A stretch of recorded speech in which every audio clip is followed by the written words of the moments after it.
तो hello guys and कैसे हो आप सब लोग। Welcome to AP cricket. आज के इस वीडियो में हम सबसे पहले बात करेंगे शुभमन गिल ने फाइनली अपने कैप्टेंसी में स्टेप अप करते हुए टीम इंडिया के टेस्ट क्रिकेट के बेटरमेंट के लिए बीसीसीआई से एक बहुत बड़ा रिक्वेस्ट किया है। जी हाँ guys, recently India versus West Indies का होम टेस्ट सीरीज के 2 दिन पहले ही टीम इंडिया एशिया कप जीत के घर आई थी एंड तुरंत ही टेस्ट क्रिकेट खेलना चालू कर दिए थे। सिमिलरली साउथ अफ्रीका के खिलाफ होने वाले टेस्ट सीरीज से 4 दिन पहले टीम इंडिया ऑस्ट्रेलिया के अंदर ओडीआई सीरीज खेल के आई थी। पिछले 13 महीनों में टीम इंडिया खुद के ही घर पे 2 बार व्हाइट वॉश हो चुके हैं। तो इन सारे चीजों को लेके बीसीसीआई और सिलेक्टर्स के सामने शुभमन गिल पूरी तरीके से क्लियर है कि उनको क्या चाहिए। रिपोर्ट्स के हिसाब से पता चल रहा है कि शुभमन गिल ने कहा कि उनके टीम को टेस्ट सीरीज से पहले बहुत ज्यादा प्रिपरेशन की जरूरत है। इस सीजन आइटिनरी का इशू था जिसकी वजह से उनकी टीम को ज्यादा प्रिपरेशन करने का मौका नहीं मिला टेस्ट सीरीज के पहले। लेकिन शुभमन गिल ने रेकमेंड किया है कि किसी भी टेस्ट सीरीज से पहले टीम इंडिया को कम से कम 15 दिन का रेड बॉल कैंप कराना चाहिए जिसके वजह से उनको प्रिपरेशन का टाइम मिल जाए। गिल अब पूरी तरीके से असर्टिव क्वालिटीज दिखा रहे हैं एंड उनका विजन वो पूरी तरीके से क्लियर कर चुके हैं सिलेक्टर्स एंड मैनेजमेंट के सामने कि उनको क्या चाहिए आगे बढ़ते हुए।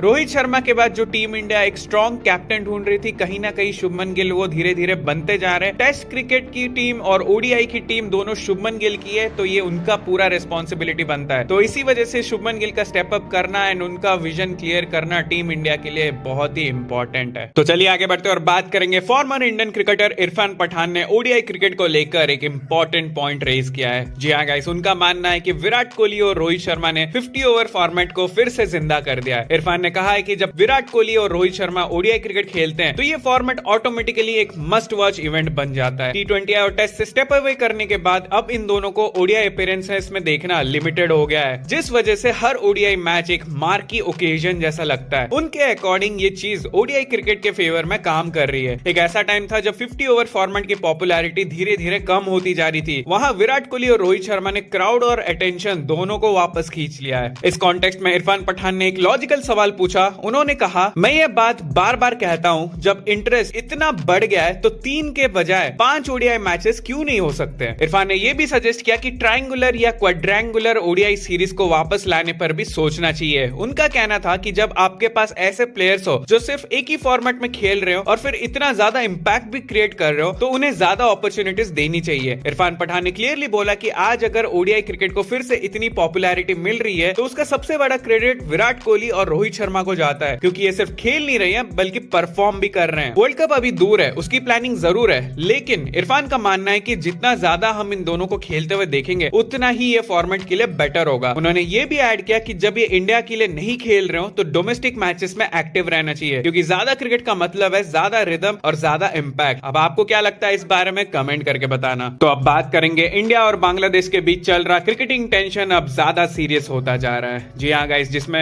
2025 में इंडिया और बांग्लादेश का जो टूर था उसमें इंडिया नहीं गई थी और 2026 के लिए टूर को पोस्टपोन कर दिए थे। अब उससे रिलेटेड एक अपडेट सामने आया और रिपोर्ट्स के मुताबिक बीसीसीआई ने अगस्त में होने वाली proposed India versus Bangladesh white ball series को अब होल्ड पे रख दी है। इससे ये क्लियर सिग्नल मिल रहा है कि दोनों कंट्रीज के बीच क्रिकेटिंग रिलेशंस फिलहाल अपने सबसे लोएस्ट पॉइंट पे। सोर्सेस का कहना है कि बीसीसीआई अब इस टूर को लेकर इंडियन गवर्नमेंट के अप्रूवल का वेट करेगा। यहां तक कहा जा रहा है कि सिचुएशन अब इंडिया पाकिस्तान टाइप मॉडल की तरफ जा सकती है, जहां दोनों टीम सिर्फ आईसीसी इवेंट्स और न्यूट्रल वेन्यूज पर ही एक दूसरे के खिलाफ खेलेंगी। बीसीसीआई के एक ऑफिशियल ने इस पर कहा है कि पिछले साल भी इंडिया बांग्लादेश टूर पर नहीं गया था। हर ओवरसीज टूर के लिए हमें गवर्नमेंट क्लियरेंस चाहिए होती है और इस वक्त चीजें काफी ज्यादा अनसर्टेन लग रही है। T20 वर्ल्ड कप के केस में ऑफिशियली ये प्लान है कि बांग्लादेश अपने ग्रुप स्टेज के मैचेस इंडिया में ही खेलेगा, लेकिन रिपोर्ट्स ने यह भी सजेस्ट किया है कि बांग्लादेश बोर्ड का स्टांस थोड़ा सा एग्रेसिव होता जा रहा है। बांग्लादेश क्रिकेट बोर्ड ने आईसीसी और बीसीसीआई दोनों को लेटर्स लिखे हैं जिसमें क्लैरिटी मांगी गई है मुस्तफिजुर रहमान को आईपीएल से एक्सक्लूड करने के डिसीजन पर और T20 वर्ल्ड कप के दौरान बांग्लादेशी प्लेयर्स, फैंस और मीडिया की सिक्योरिटी अरेंजमेंट्स पर। इस वजह से बांग्लादेश क्रिकेट फेटर्निटी अब इंडिया में वर्ल्ड कप के ग्रुप मैचेस खेलने को लेकर काफी ज्यादा स्केप्टिकल हो चुके हैं। रिपोर्ट्स ने यह भी कह के रखे हैं कि बांग्लादेश आईसीसी से ये रिक्वेस्ट कर रहे हैं कि उनके T20 world cup matches India से श्रीलंका शिफ्ट कर दिया जाए। तो इन सब चीजों को लेकर एक बहुत बड़ा अपडेट निकल के आ रहा है। बांग्लादेश क्रिकेट बोर्ड ने मुस्तफिजुर रहमान का आईपीएल में खेलने के लिए एनओसी को पूरी तरीके से रिवोक कर दिया है। इसका मतलब यह है कि मुस्तफिजुर रहमान अब कभी भी आईपीएल में नहीं खेल सकते। साथ ही बीसीबी ने एक ऑफिशियल मीडिया एडवाइजरी को रिलीज किया है जहां पे उन्होंने क्लियरली स्टेट किया है 4 जनवरी 2026 को एक इमरजेंसी मीटिंग हुई थी जिसमें आईसीसी आईसीसी मेंस टी20 वर्ल्ड कप 2026 को लेकर डिस्कशन हुआ था। ये वर्ल्ड कप इंडिया और श्रीलंका में होस्ट होने वाला है। मीटिंग में लास्ट 24 आवर्स के डेवलपमेंट्स को ध्यान में रखते हुए बीसीबी ने क्लियरली बांग्लादेश टीम के लिए इंडिया में खेलना अभी सेफ नहीं है ये कहा है। बीसीबी का कहना है कि Bangladeshi players, team officials, board member सबकी सेफ्टी और सिक्योरिटी को लेकर सीरियस कंसर्न्स लग रहे हैं। इस असाइनमेंट के बाद और बांग्लादेश गवर्नमेंट के एडवाइस लेने के बाद बीसीबी ने फाइनल डिसीजन लिया कि Bangladesh national team current situation में इंडिया ट्रैवल नहीं करेंगी। इस डिसीजन के बाद बीसीबी ने ऑफिशियली आईसीसी को रिक्वेस्ट भेज दी है कि बांग्लादेश के टी20 वर्ल्ड कप के सारे मैचेस इंडिया के बाहर किसी और वेन्यू पर शिफ्ट किया जाए। बीसीबी का मानना है कि ये स्टेप प्लेयर्स की सेफ्टी के लिए जरूरी है ताकि बांग्लादेश टीम सिक्योर एनवायरनमेंट में वर्ल्ड कप में पार्टिसिपेट कर सके। एंड में बीसीबी ने आईसीसी को यह भी कहा है कि इस सिचुएशन को समझा जाए और जल्दी से जल्दी इस पर डिसीजन लिया जाए। तो चलिए आगे बढ़ते हैं और अब बात करेंगे मोहम्मद शमी के न्यूजीलैंड ओडीआई सीरीज से ड्रॉप होने पर अब रविचंद्रन अश्विन ने ओपनली अपनी बात रखी है। जी हाँ गाइस, अश्विन का मानना है कि शमी का सिलेक्शन में ना होना कोई शॉकिंग डिसीजन नहीं था, बल्कि सिलेक्टर्स के रीसेंट अप्रोच को देखते हुए ये काफी हद तक एक्सपेक्टेड ही था। अपने यूट्यूब चैनल पर बात करते हुए अश्विन ने कहा कि जब ओडीआई क्रिकेट पॉज पर था तब बैटर्स या तो टेस्ट खेल रहे थे या फिर टी20 आईस में बिजी थे, लेकिन शमी उस फेज में इंजरी के चलते क्रिकेट से दूर रहे। और एक फास्ट बॉलर के केस में सिर्फ फिटनेस ही नहीं बल्कि ऑप्टिक्स भी काफी ज्यादा मैटर करता है। अश्विन ने एक्सप्लेन किया कि सिलेक्टर सिर्फ एक बॉलर का run up speed, bowling rhythm और ये सब चीजें नहीं देखते, ये भी देखते हैं कि बॉलर अभी भी इंटरनेशनल लेवल पे इंपैक्ट क्रिएट कर पा रहा है या नहीं। साथ ही एक बड़ा सवाल यहाँ पे क्रिएट होता है कि क्या सिलेक्टर्स को लगता है कि ये प्लेयर 2027 के वर्ल्ड कप तक सस्टेन कर पाएगा। अश्विन ने यह भी पॉइंट आउट किया कि एक बैटर और एक फास्ट बॉलर के वर्कलोड में जमीन आसमान का फर्क होता है, इसीलिए अगर वो खुद शमी की जगह होते तो उन्हें थोड़ा अनलकी फील होता। लेकिन अश्विन ने यह क्लियर कर दिया कि सिलेक्टर्स को शमी की क्वालिटी पर कोई भी डाउट नहीं है। इशू टैलेंट का नहीं है बल्कि प्लानिंग का है। उनके वर्ड्स में सिलेक्टर शायद अब आगे के साइकिल पे फोकस कर रहे हैं और हो सकता है अब शमी उनके लॉन्ग टर्म प्लान्स का हिस्सा ना हो। इसका मतलब मोहम्मद शमी अब शायद कभी भी टीम इंडिया के लिए खेलते हुए नहीं दिखेंगे। तो चलिए आगे बढ़ते हैं और बात करेंगे टी20 क्रिकेट को और ज्यादा एक्साइटिंग बनाने के लिए एक इंटरेस्टिंग रूल चेंज का सजेशन सामने आया है। Yes guys, former elite ICC umpire Simon Taufel का मानना है कि अब वक्त आ गया है जब बैट और बॉल के बीच बैलेंस को वापस लाया जाए। उन्होंने कहा कि पिछले कुछ सालों में टी20 आई फॉर्मेट क्लियरली बैटर्स के फेवर में टिल्ट हो चुका है। फ्लैट पिचेस, छोटी बाउंड्रीज और एग्रेसिव बैटिंग की वजह से बॉलर्स का रोल धीरे धीरे लिमिटेड होता जा रहा है। इसी इशू पर बात करते हुए साइमन टॉफल ने एक बोल्ड आइडिया रखा। उनका सजेशन है कि टी20 मैच में एक बॉलर को 4 ओवर्स के बजाय पूरे 5 ओवर्स बॉलिंग करने की परमिशन होनी चाहिए। अभी के रूल के हिसाब से हर बॉलर मैक्सिमम 4 ओवर ही डाल सकता है। टॉफल का कहना है कि अगर किसी बॉलर को एक एक्स्ट्रा ओवर दिया जाए तो गेम में एक नया टैक्टिकल डायमेंशन आ सकता है। कैप्टन्स को ज्यादा ऑप्शंस मिलेंगे और डोमिनेंट बैटर्स के सामने डोमिनेंट बॉलर्स को भी इक्वल मौका मिलेगा। उन्होंने एग्जांपल देते हुए कहा, अगर एक बैटर पूरी इनिंग्स खेल सकता है, फर्स्ट बॉल से सेंचुरी बना सकता है, तो फिर बॉलर्स को सिर्फ 4 ओवर्स तक रेस्ट्रिक्ट रखना क्या फेयर है? क्या एक एक्स्ट्रा ओवर से गेम ज्यादा बैलेंस और कॉम्पिटिटिव नहीं हो जाएगा? साइमन टॉफल ने यह भी बताया कि उन्होंने ये आइडिया पहले भी कुछ लीग्स के सामने रखा है, लेकिन अभी तक इस पर सीरियसली काम नहीं हुआ। उनका फोकस सिर्फ रन्स कम करना नहीं है बल्कि एक ऐसा एनवायरनमेंट बनाना है जहां पे प्लेयर्स और कैप्टन्स अपनी स्ट्रैटेजीज फ्रीली एक्सप्रेस कर सके। उन्होंने ये भी माना कि switch hit rules, boundary loss और प्लेइंग कंडीशन में जो चेंजेस आए वो काफी पॉजिटिव रहे।